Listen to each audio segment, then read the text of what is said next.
Hi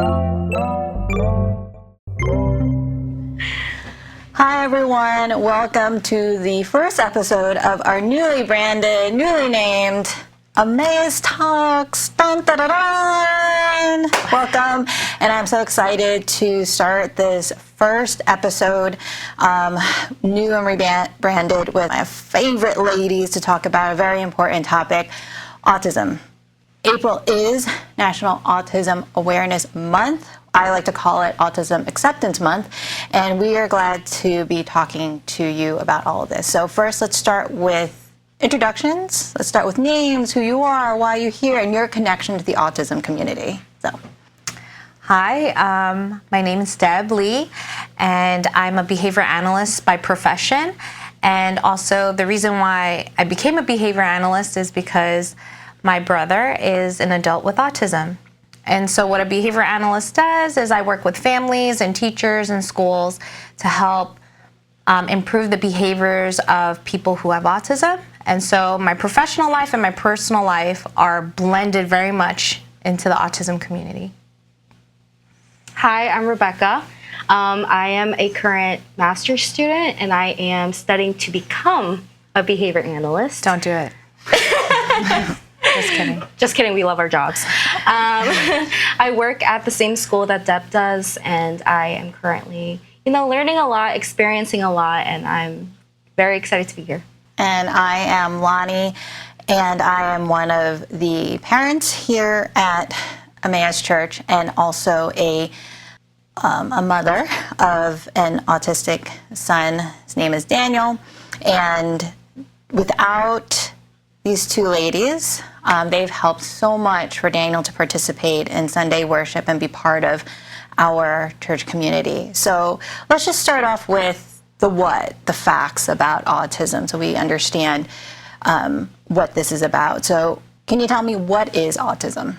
Honestly, it's a field where if you don't know much about it, you don't know to be curious about it. That's what I've realized, because unlike you guys, I don't have a family member who has autism. I was never surrounded by anyone who has autism. So I was just like, what is it? I've seen it, but what is it? And I think, the facts are that it is a neurodevelopmental disorder. It affects, I don't know the statistics exactly, but it seems to affect more males than females. In New Jersey, it's 1 in 27. 1 in 27? Children. Yeah. Individuals with autism, they do have difficulties when it comes to social interactions. A lot of them, most of them, are very, they become very stuck on one thing. They are, it's a lot of repetitive behaviors, a lot of routine-based, a lot of, I see my students, they're very schedules-based. If they don't have their schedules, it may be the end of the world that day. Mm-hmm. A lot of food restrictions, some of them only eat chicken nuggets and French fries. And a lot of these restrictions, I think, appear in a lot of different ways for a lot of different individuals. Right. And because it is a spectrum disorder, it's so individualistic, the way it characterizes in each person. I think you hit it right on. It's a neurodevelopmental disability. There's impairments in social interactions and communication. And the biggest part about autism is the rigidity piece. A lot of that can manifest in various ways, like you mentioned, like food selectivity, or being very specific about schedules or about how things are done. Sometimes people might call it OCDs, but the rigidity part is a main characteristic of autism, lack of flexibility with their life, their schedule, who comes in, even it could be closed, things like that. Yes. It's a very broad, but what Rebecca was saying is that it can be very broad, and it's very different how it manifests and plays out in each individual. As you're saying, it is a spectrum of how autistic individuals experience it, and also how they present it.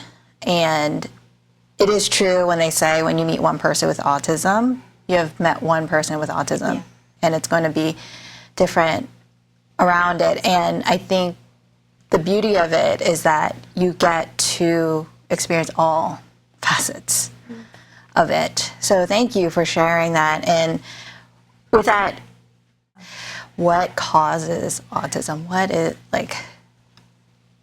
Do you know what causes autism? Do you know what causes autism? No, I don't actually. There is a genetic component to it. There is. Yeah.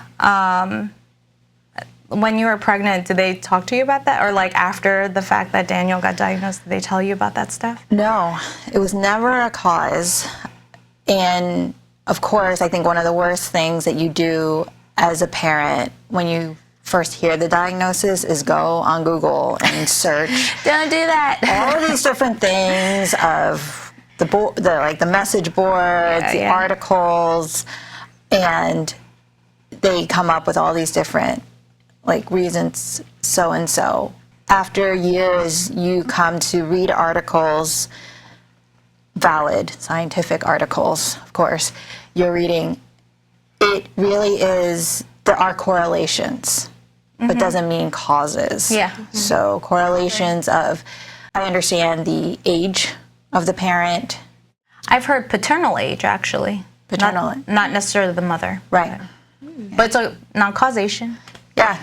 Plenty of older dads. But as far as a cause, there is none that we know of. But there's evidence and research that vaccines do not cause autism. Yes. That is a big one. And then there's also these theories out there that like gut health can cause autism or something like that. All debunked, There's just so many theories just because everyone has a very different genetic makeup. And then there's all these various environmental factors that can cause autism, but it's not a specific thing that causes autism. It's just multi-variable that causes autism. So it's very tricky. Yeah. And over the years, when that statistic, the ratio, when it becomes more and more as far as the cases, and they're thinking, oh, what is going on with autism, and why is it all of a sudden seeming to sprout up and increase? I know that was such a huge concern, but then it's now the awareness because of the good works of people spreading that awareness that there are those things to keep in mind and to bring it to attention ahead of time, earlier, sooner. And that's why we're having these more cases of diagnosis of autism. I think that's because of the awareness that has helped more children get help that they need with early intervention, and also with the services that they need for it. I think that was the one thing when we had our diagnosis with Daniel, is that the first thing the doctor said, don't worry about the label, worry about what it provides him with it. And that was all the services that he needed. And as a parent, you honestly, that's the next thing you think about from there. How do I get him to the right place? How do I get him to the right place? So, if autism, that diagnosis was his ticket to get those services, let's do it. And it's not just services, services is vague, but it's with that diagnosis, you get medical insurance to supplement therapies. Yes. You also get, with that diagnosis, schools, districts pay for services too. Yes. And then that just opens up so many opportunities, social work stuff, and it's just multi-layers of things, right? Yeah. How has that been for you? Just navigating that? It's been 12 years. Yeah, so Daniel is going to be 12, and he was diagnosed at 2.5. And I feel like it's been a long time at it. It's tiring, but also it's just still almost the beginning of things. Yeah. So how it's been a whirlwind. It definitely has been. It went by really fast, but I remember that it was our church community that was there with the initial diagnosis. There were, including you. You're the first one. Yeah. Thank you for letting me be part of that. And I mean, definitely, even today, like without the community, I would not have. I don't think like Jerry and I would be able to navigate it and like bear it and and pray through it, or even just weather it as much as we have. Yeah. Keeping constant, persistent, faithful, more important. But there is the logical side of like, we know we have to get these things. Yeah. The services that we have to get for Daniel. So it ranges from what are his autism symptoms, right? Mm-hmm. So he was delayed in speech, he was delayed in cognitive, so executive functioning, from understanding 1 2-step commands. Mm-hmm. An example of pick up this fork Yeah. and put it in your mouth, 2-step Yeah. commands. We had to work from 1 step, pick up the fork. He does so much now. He does so much now. He's so smart. And if you were to see and I remember all the early videos that because I'm knowing that there will be no more babies anymore, I'm starting to get nostalgic and like looking at all the old baby videos and the baby photos and just seeing of where he started, where I remember trying to work with his speech of like just colors. Mm-hmm. And I forgot his little baby talk of like colors of just purple. And it was just this muffled sound of purple. And that was where we were working with. And And he speaks in sentences, and he's so articulate now. It's what a journey. it's been such a journey. Wow. Knowing that when he's able to express what he's feeling, and even if it's like a short demand to his brother, please stop. Yeah, that's Please go huge. away. Yeah, it's huge Simple wins. things like that. Yeah. Like you Social have to- interaction, right? Social interaction. Yeah, Things yeah. that you would think that would be either like something harsh, but honestly, that's his communications. The fact that he can do it is such a win. Yeah. It's such a win, because these things, I think people forget. Like, so my 2 kids are, we call them like neurotypical, right? So like they just have they have just typical development, and it's just amazing to see. Like, and you saw it with Aaron, like they just show up one day and they start blabbering. Mm-hmm. They're just like talking up a storm. They're playful. They interact with other kids. Like those things come naturally, but when you see atypical development, Yeah. and you're like, the fact that he can advocate for himself and say, Aaron, don't do that, or stop, Mm-hmm. and that like being able to first articulate those things, and then to be able to speak, Mm-hmm. and then to have the wherewithal to like direct that comment to another person, those are huge steps to like just the fact that their social interaction and communication is such a big win. Right. And that's so exciting. And Yeah. breaking, when you have to break that down, is like, that is a lot. And then Yeah. here's the other multifaceted part of the spectrum, right? As you're aware, is like there's so many other factors that might be, Yeah. that could be a barrier to it. So if they have any sensory issues, so if he's Yeah. thinking about, oh, this over here, this humming is too loud, but I still have to keep it all together to be able to stop, talk to this person and tell them how I feel, Yeah. rather than going by my impulse to Yeah. stop you, or running away, right? Yeah. Or other factors like, I just don't like the way you smell, Yeah, that could be a thing for sure. right? So all those, Or I don't like your different voice. I don't like your voice. Yeah. So that was also another thing, tones. And as a parent, and also as like an Asian parent, you to be told how to regulate your own tone to your child. How dare you? And from your experience with your brother, also named Daniel, Yeah, both Daniels, yeah. what was that like as a sibling, having to?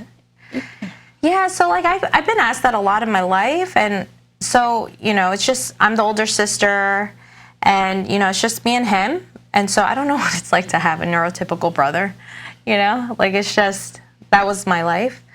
And that's how I knew to play with my brother, and I just had to like figure out how to get into his world. And basically our family revolved around his life, you know? And so, and like his needs and his stuff. So like I don't recall like feeling like meh, you know, about like, oh, we always have to do it Daniel's way, you know? But my mom has stories about me being a brat about it. But like I don't know if, like, I guess, like, you know, hindsight is 20/20, but I look back on my childhood and it's like, yeah, we had to accommodate. You know, he had sensitivities, he had therapy, he had a lot of restrictions, and my mom did stuff, and my parents decided to do certain things, you know, to protect him and to nurture him and all this stuff. And so that was kind of like my childhood. But I do have to say, I agree that community was so integral into just having any sort of support system, you know. Yeah, like we didn't go to this church growing up, but we had a very close-knit church community. And the fact that we can bring my brother to a church and he be doing his stuff and like people just knew, you know. And you know, Asian people that show love through food. So like he would be the first one to be served even before the pastors and the adults, you know, the hierarchy, right? So like they would just be like, oh, Daniel needs his food. Like somebody get in his food. And all the ladies in the kitchen would be like, oh, Daniel likes this one here. Like, and they'll like pile it up. And then he would have his own plate, his own area. And like, you know, that's how they showed love. And, you know, I remember stuff like that. Or anytime we had church events, like he was the first to get his favorite and they would just pile it on. Like that's, you know, stuff like that means a lot, you know, when people like think about your family member. And that's, I guess that's how I grew up thinking, like, you know, we just all kind of centered around him that way. Yeah. So also I'd like to know about your backstory. So what inspired you? What got you into this field? I know that you have a personal relationship, but what was the connection to have this as a career for you? Yeah, I mean, so when I was younger, I was very idealistic, and I took an internship, not an internship, I just worked at a school, and it just came naturally to me, like just working with the kids, and like I just kind of enjoyed playing with them, and I knew how to play with them because I played with my brother, and so it was just something that came like pretty naturally to me. So because it came naturally, I enjoyed it. I did relatively well with it, like in school and just like at work. So also a big win was like once I started getting in the field of ABA, which is applied behavior analysis, I started using the science and the strategies that I learned at work at home. And that was like things started clicking. And then my brother would start listening to me better than my parents. And like it was so reinforcing, that whole experience. And so that's why I became a behavior analyst. I was like, oh, like this makes my life better. And then in some way or form, I thought, you know, I could be helpful and to help other families improve their relationship with their child with autism or their peer with their sibling with autism. And 15 years later, I'm still doing it. Yeah. What about you, Rebecca? How'd you get into this? I got into this, honestly, solely because I needed a job in college. I was a psych major, but I knew I always wanted to work with kids. That was like my eventual goal. I didn't know exactly what I wanted to do, but I was like, maybe like therapy, like adolescent therapy, child like trauma recovery, stuff like that. Like helping kids. Yeah, I was like very interested in that. But you know, that world of like counseling and therapy, you can't really get a lot of like internship experience, a lot of like confidential information. You can't really sit in on like sessions, stuff like that. Then I did like a small internship through Rutgers at like a public school in Highland Park. They had a social emotional learning like program for some of the kids. And I had a few kids that were on the spectrum. That was like my first kind of interaction with kids that were on the spectrum. They were pretty high functioning though. We had like full-on conversations, but I realized that they just couldn't regulate their emotions clearly or well. They couldn't communicate with their teachers how they felt. So they were labeled as the problem-sum child. And that was why they were kind of referred to this program. After that, I was kind of looking for jobs because I was kind of intrigued by that. Like, how can you just label a child problem-sum because they're unable to communicate that emotion or like what they're feeling to you, you know? They can't regulate. Exactly. Like, if you haven't taught them to do it, or if they don't know how to do it and they're at baseline 0, how do you just expect them to do it? And if they don't, they're problem-sum. So I was like, that's not right. So then I started looking into jobs because I was like, how can I, you know, maybe 1, get a job, and 2, look more into this field. You know, RBT jobs, registered behavior technicians, it's like the ground level of where you start in ABA. Very popular jobs out there. So I was like scrolling through Indeed, and I was like, I need a job that's like pretty decent paying, and it was a behavior technician job. So then I got this like one client that it was like in home. I had this one client. He was really cute. You think everyone's cute, though. I do think everyone's cute, but how can they not be cute? He was like a little boy.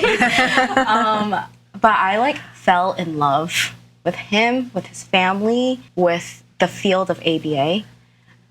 In like the short months that I was with him, I saw so much progress, and it was so reinforcing. Yeah. I was like, this is what it feels like to help someone, or this is what it feels like to like be an advocate for someone who cannot advocate for themselves. And it was the kid that I had as my client was different from the kids that were in the public schools. He was nonverbal. He was lower functioning than the other kids. So it was a very different experience. But one, I wasn't trained well. Like a lot of companies that are out there, they just kind of throw you in the fire and expect you to know what to do. But then I was like, I do like it, so let me see if there are opportunities for me. Then I ended up at the Rutgers Master's Program and at the school that I'm at right now. It's been like over 2 years now. And even there, I just experienced a whole different population of kids with autism. It was so different.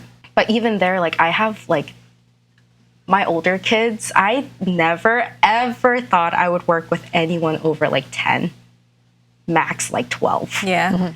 But I walk in and there's like these kids that are like massive, like so much bigger than I am. I'm like a 5-foot little girl and like all of my kids are like towering over me.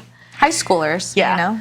And so I was like, oh man, like, am I fit for this? But then, you know, time went on and I was just like, there's like a very specific beauty in working with this population. And I fell in love once again. They're adorable. I love them so much. And I just realized like it felt very intentional. Like I think I felt like God was placing me in this field very intentionally and to be an advocate for them. So that is how I'm here. Yeah. So I remember when I first met you, I know Deb, she volunteered to help Pastor Diana in Sunday school and to help with our autistic children. And she mentioned, oh yeah, so I have like 2 new people who are joining us. And I was like, oh, okay. So were you going to Emmaus while you were also going through your career development, or vice versa? I'm trying to think, like, what came first? So I went to undergrad at Rutgers too. So while we were still PEM, I was kind of like attending PEM on and off, but I was like kind of majority of the times like at my home church. But then I did end up coming back to PEM, now Emmaus, once my master's program started. Then I got to know Deb a little more. Then she kind of voluntold us. She was like, hey, you guys should join. And Join what? Like, PEM Kids. For the record, I did not volunteer anyone to do anything. Strongly recommended. I just said there's an opportunity. I did not volunteer anyone to do any sort of thing. But honestly, like it's like a field and like an experience that you're not really going to get at any other like school or, you know, like autism and faith, that it's like a realm that I've been very, very interested in since I started the field. But it's been so nice ever since I joined, because I kind of get to, I guess, dive deeper into being convicted to do my own research on how religion and Christianity works into the lives of autistic individuals, and kind of seeing it firsthand of how different that experience of like coming to church and sitting in service and worshiping looks like for our kids. And yeah, it's not like I'm gonna get this opportunity like at my school. So it's been an awesome journey. So when you see in Sunday school your experience, you see our autistic students, and you see their peers, how do you think each of them are experiencing worship? Do you think they're experiencing it differently? Between the two of them? Yeah. Do they experience the same? Do they have the same experience? So you have Versus their neurotypical peers? I mean, I would argue that everybody in the room is experiencing God in their own way. And the kids that we hang out with on Sundays, they experience God in their own unique way too. It's always interesting to think about that. It's very abstract. Like, I just don't know what they would be thinking, you know? I think my goal every Sunday is just to have them participate as much as they can in the service with everybody else. And what they get from it is what they get from it. And it's, you know, you can't even control that with any other kid, you know? And that's always the tricky part of how to like preach the gospel using different modalities, or trying to be creative in how to present it so that they can, in their own way, for them to understand. But like, you know, even with other like people, like when people talk about their testimonies and how they came to Christ, they always talk about just the faithfulness of the believers around them and how they just were poured into and just were faithful. And so that's the only hope that I have, that what we have, like, you know, just any of us, that as we're faithful to these children, not just, you know, Daniel, but like to all the children, us teachers, as we like pour into the children that come every Sunday, our love for them, I hope, shows God's love, and that it points them to God. And I think we all have a youth group teacher that left an impression on us, and that made us love church and made church fun. And like for Daniel and for the other kids in the program, I hope we could be that person for them, you know? And I do want to say, from the fact that we have this type of support in our Sunday school is just beyond amazing. And I say this because, like, from the parent support groups that I'm part of, and also from stories that I hear from other parents of wanting their children to be part of a different community, or a community at all, for them to be part of something in a spiritual community, very important for them. They have to ask around. There has to be something they have to seek or create on their own. And with Daniel, like, when I first came to, like, originally PEM, I was pregnant with Daniel. Oh, I didn't realize you were pregnant with him. I was pregnant with him. Whoa. Yeah, so I was pregnant with Daniel. And then we came about, and of course it was so impactful then when we got his diagnosis, is that he was, at that point, like the first baby of PEM. And then to have this diagnosis, right? But to have that kind of support, and then fast forward to see, like, oh wow, how, like, Sunday school, what does that look like, right? And like, Pastor Diana was always so gracious and great, always outreaching of what can we do. Just like, there's always going to be a space for him. And then constantly praying.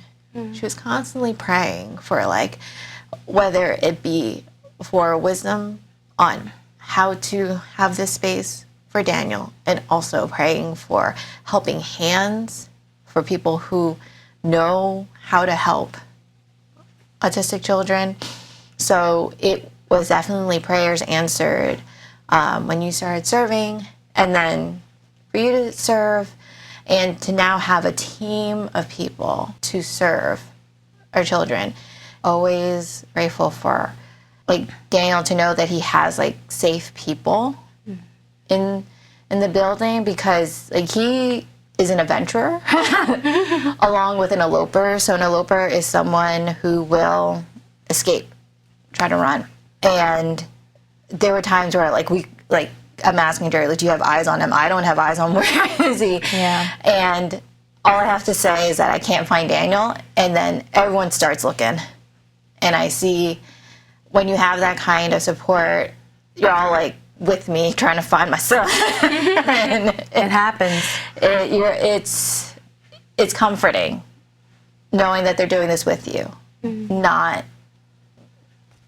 like letting you just do it alone type of thing. Yeah. What has been like helpful? Like, you know, you talked about prayer, you talked about like not doing it alone, but what were some acts of kindness or examples of acts of kindness that helped you feel like this is a safe place for Daniel? I think for us to be able to talk about it openly.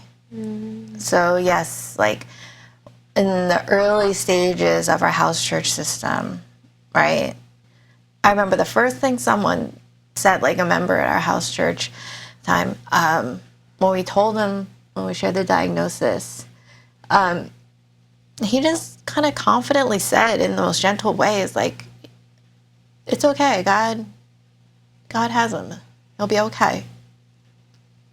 And I think just that faith, even in that kind of way, in that childlike faith, almost saying it that way, was assuring that even when we're not strong, you're going to have a community that's going to be stronger. They have to be that strength for you.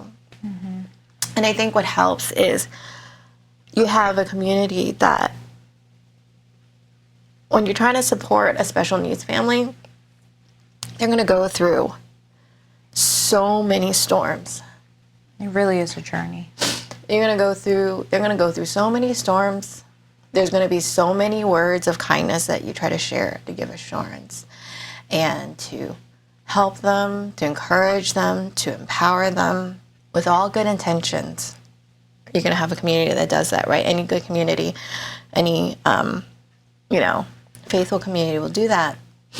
They need to note that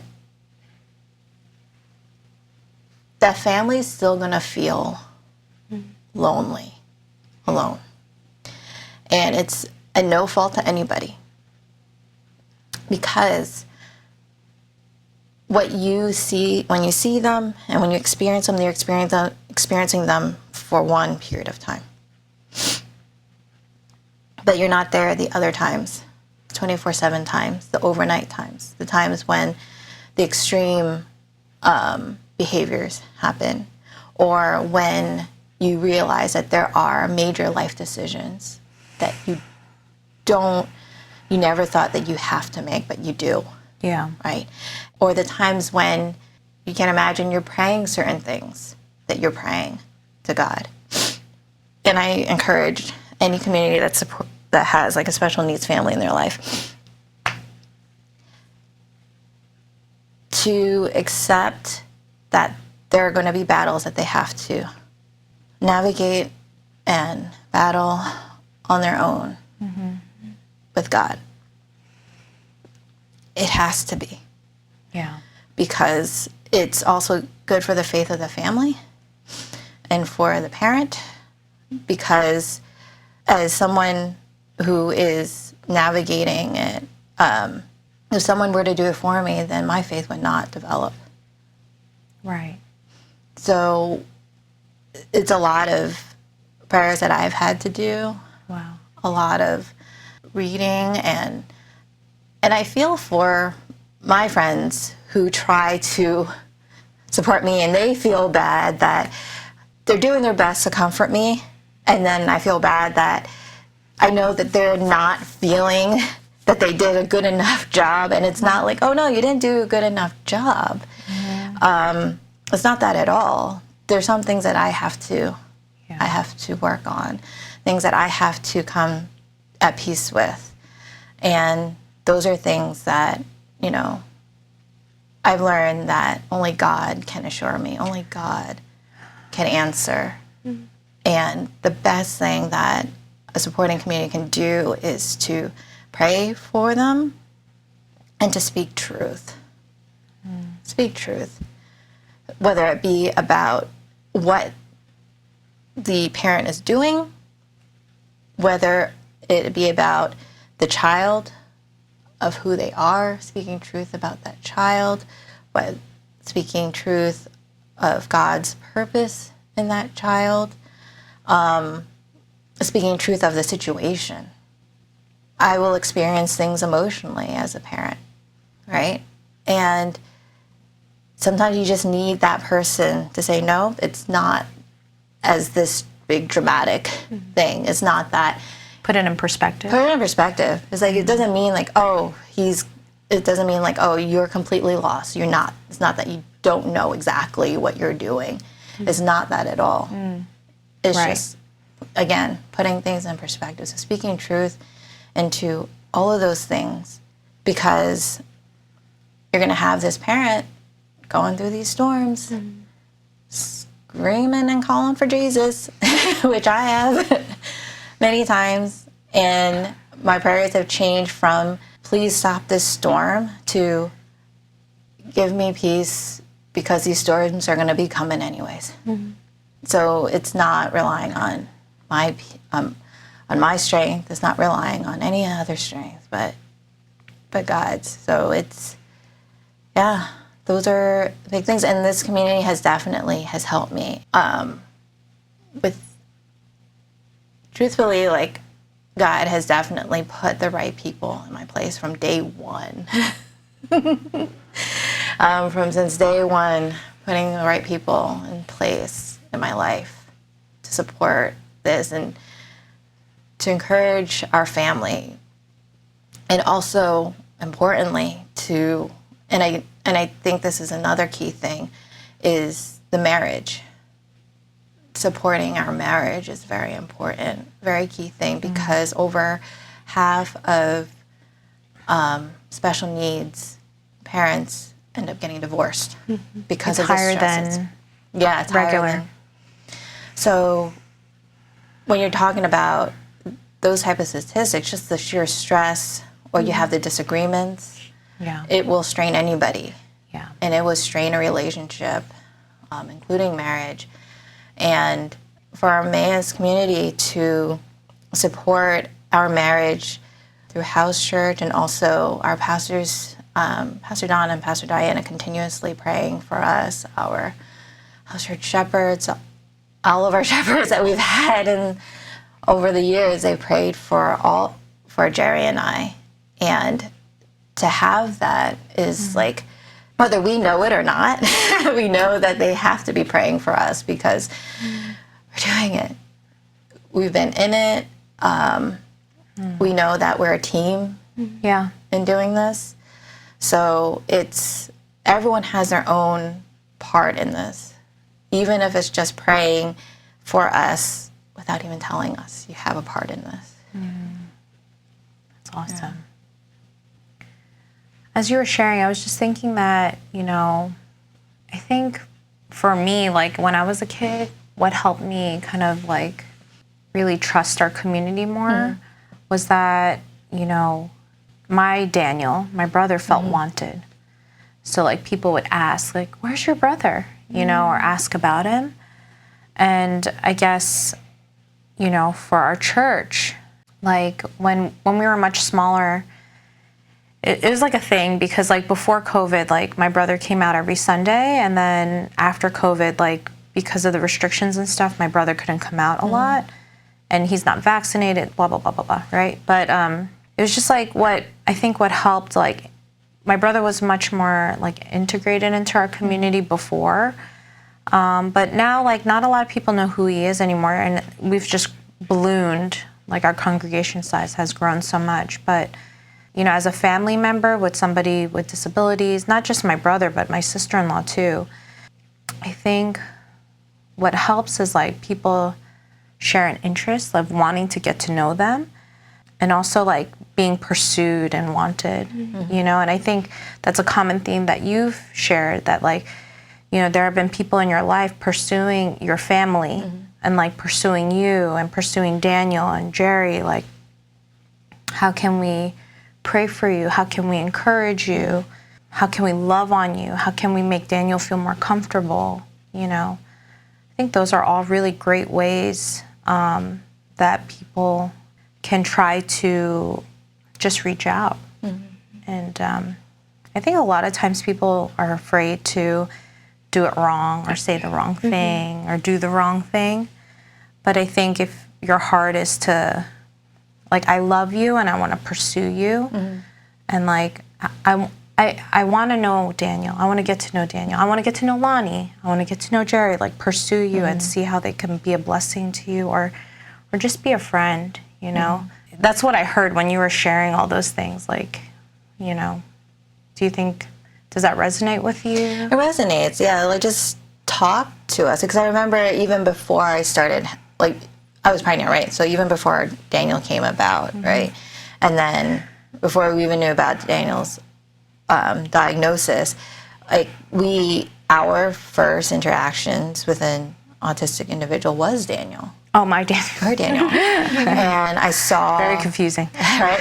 And I saw in our early worships of, yes, he was enjoying worship. He was out there. He was out there. He was enjoying worship, everything during praise, and would see members just stealthily just follow him, make sure he was safe, bring him back to his seat, and seeing all that. And it was definitely chaos. Like, utter chaos. I was just thinking, like, wow, like, we have, like, this group, and it's also just full, like, acceptance of, like, everyone who comes through.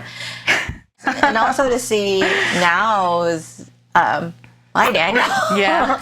Like, to go up on stage during worship. Yes. And I'm still, like, white knuckles. I was like, okay. Yeah. I'm, like, recording, and I'm, like, very cautious, like, okay, am I recording? But be ready. If something were to, like, just run up there, something happens, type of thing. And we got him. Yes. We got him. No, we do. It was amazing. That 1 week, I remember I was like, right by the stage, he looked at me, he goes, can I go on the stage? I was like, oh my gosh, go ahead. He was having so much fun up there. But that's God. That's God moving in his own way through them. Yeah. And it was just so amazing to see. And I loved just like hearing you guys talk, because I think that's where it starts. It's just like a simple hi, simple happy Sunday, welcome, happy to see you. Like something like that. A greeting that you would say to anyone else. Yeah. To be seen. Exactly. And acknowledged. Yes. Like, I just have like a very like beautiful vision of our church becoming just accepting of everyone. Because it is like you said, it's, if you don't know, it can be a little daunting. Like, am I saying the wrong things? Oh, yeah. It's also like, I said this before too, like, if you don't know, you also don't know to be curious. Yes. You don't know if their experiences are different, or, it just seems different. Everything seems different. Their lives seem different. The way they communicate is obviously very different too. So everything is just very different. But I had to realize, like, we're all people. Yeah. Like, there's no difference in that. We're all still children of God. So I have this like very beautiful vision of like everyone just going up to our kids here who are part of our special needs program, or a special, our like autistic community, just being welcomed as they walk through the door, being loved on by their brothers and sisters. It'll take time, obviously, for, everyone to be at the point of like accepting and being loving. But I just want, everyone to realize it's not different than loving anyone else. That's so true. And it's also like, it's not scary. Just try it. You know, it's like, just try it. But our kids are so cute. I know I keep saying that, but they're so cute. Daniel, stop it. That's horrible. And I think just to encourage our church is to think our kids, our special needs kids, church might be the first place that they get to experience not being in a different group or being othered. Because for Daniel, he goes to public school, right? And there is inclusion where he has time with his neurotypical peers. Mm-hmm. But then otherwise, he's in a self-contained classroom with his autistic and special needs peers. And then he has his therapies. Or if he goes into a program, like a lot of his like extracurriculars are special needs based. So whether it be buddy sports, buddy basketball, those are still within, the special needs community. Church is probably going to be the first and maybe only community where they don't have something where it's just that specialized. Mm-hmm. They are included fully, right? So that is a great chance, great opportunity to have that kind of all-accepting love, unconditional love and care for these children, and just meeting where they are.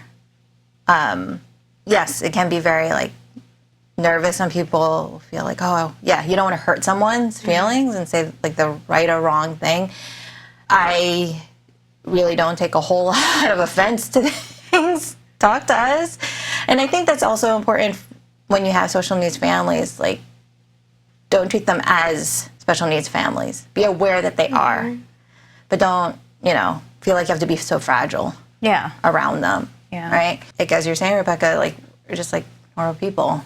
We have same interests. We're all children of God. We have same interests. We're all wanting to have that love, not wanting to be judged, having that acceptance, whether it be for us as the parents or for our children, for experiencing that. And also your children who go to Sunday school with our kids, they get to have that kind of impact on our children to share Christ's love, learning about Christ, learning about God together.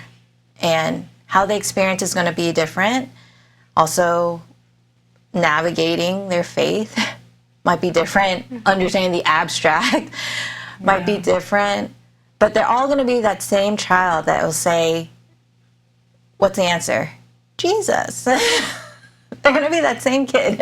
It's usually 80% of the questions. Yeah. Yes, I mean, I've asked Daniel in small group, a specific question that, the teacher was asking. So I was like, oh, I forget the exact question. So I was like, I asked Daniel and he goes, God is good. And I go, amen. That's all you need. We'll take it. Exactly. And I was like, write it on the paper.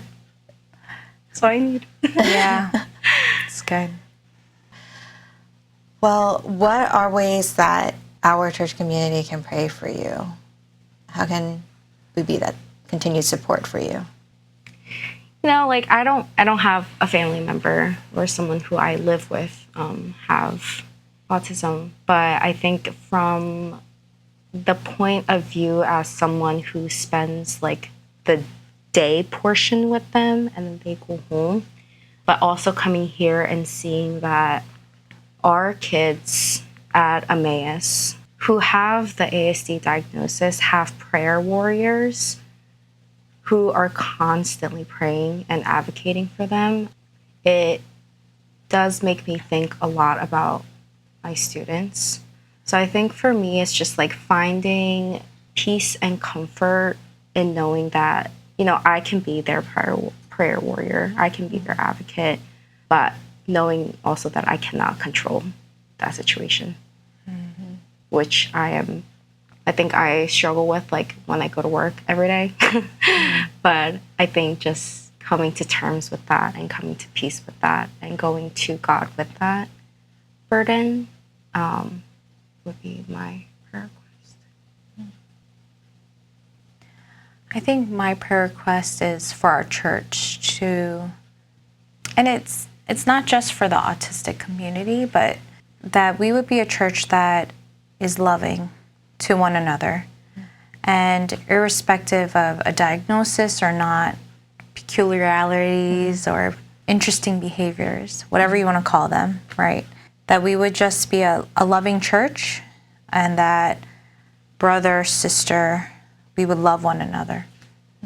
I know it sounds very generic, but like our guys with autism, our guys and girls with autism, they really just want to be loved like anyone else. Like you just want to be loved and accepted. And I hope that, our church just continues to grow in Christ's love, to extend that love because we were loved first. It's not just extending it to our autistic community again. It's for everyone. I think that's how people come to Christ. That's how people experience God's love, because we are testifying it through our actions and words and our prayers. So my prayer request is our church, that we would just exude God's love and grace to anybody. Right. Because that, as we've touched on before, the spectrum is wide and large, right? And there could be members in our church who are autistic, but they don't disclose. Yeah. Because their symptoms, we may not be experiencing their symptoms at a certain level. Yeah. Right. So, yes, the importance to have this safe space so that they can be accepted is very important. Prayer requests for us, like for our family, is for us to hold on to the mast of our rickety ship that goes through the storm. That's what we could definitely need prayers for, because we know that we're going through those storms. We're very realistic about that, Jerry and I. But we are ever so grateful for the continued support and the prayers. And again, creating the space, not just for our kids, but also for us, like how it's important for us to have support from sisters in Christ, brothers in Christ, having connection with like fellow fathers, for me to have connections with fellow mothers, having that, and also for us really to continue to love unconditionally and accepting, and working with also with Aaron in there too. Yeah. So as Aaron is getting older, he's picking up on things. He's definitely a bright one, so he's noticing different things. So just pray for our family as we're trying to strive to be a normal family. No such thing. It's overrated. With our special guy. So, yeah. So thank you. So thank you for, Deb, this idea for us to have and discuss this. We really hope that this helps Emmaus Church, for us to really continue being a safe space, creating that space, and loving one another, and get to know us. Feel free to say hi to us, ask us about Sunday school. If you're interested and intrigued to volunteer and help, get to see what we're all about. Definitely, please. Great serving opportunity, and we just hope that this has helped everyone in their understanding of our community. Thank you. And that's a wrap. Yay! Yay! Thank you guys. Oh my goodness.